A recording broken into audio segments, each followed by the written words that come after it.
வணக்கம். நான் வித்யா ஜெகநாத் டெக்ஸ்டைல் கம்பெனியில் ஊழியராக பணிபுரிந்து கொண்டிருக்கிறேன். இந்த மகாருத்ராபிஷேகம் இப்போ 12வது ஆண்டு நடந்து கொண்டிருக்கிறது.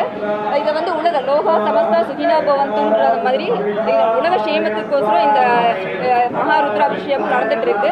இந்த மகாருத்ராபிஷேகத்தில் சிறப்பு அம்சம் என்னன்னா, ஏகாதசி ருத்ரம் காலையிலேருந்து நைட்டு வரைக்கும் ஜபிச்சுட்டே இருப்பாங்க.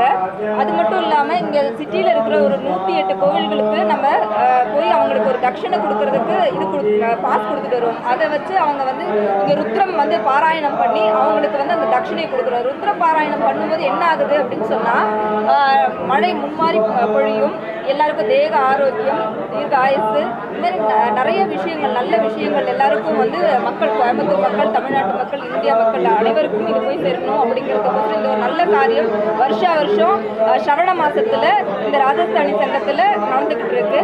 இதில் பார்த்தீங்கன்னா கிட்டத்தட்ட ஒரு 15,000 to 20,000 மக்கள் இந்த சிவபெருமானை தரிசித்து அவங்க கையாலேயே சுவாமிக்கு அபிஷேகம் பண்ணுறாங்க. அபிஷேகத்துக்கு பால், தயிர், இளநீர், அந்த மாதிரி எல்லா விதமான அபிஷேக பொருட்களும் இங்கே ஏற்பாடு பண்ணி வச்சுருப்பாங்க. ஸோ இதில் அவங்க தென்னாட்டில் நம்மளுக்கு இங்கே கோவிலுக்கு சாமிக்கு நம்ம அபிஷேகம் பண்ண முடியாது. இங்கே பொதுமக்கள் அவங்க கையால் அபிஷேகம் பண்ணுறது தான் ஒரு சிறப்பு அம்சம். அதுதான் ஒரு சிறப்பு அம்சம்.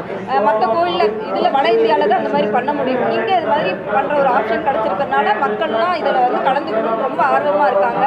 4 நாளாக மழை பெஞ்சிட்டு இருந்தது. இன்னைக்கு பகவானோட கிருபையில் அந்த மழையும் இல்லாமல் இத்தனை மக்கள் சுவாமியை தரிசனம் பண்ணிட்டு இருக்கிறது எங்களுக்கு ரொம்ப சந்தோஷம்.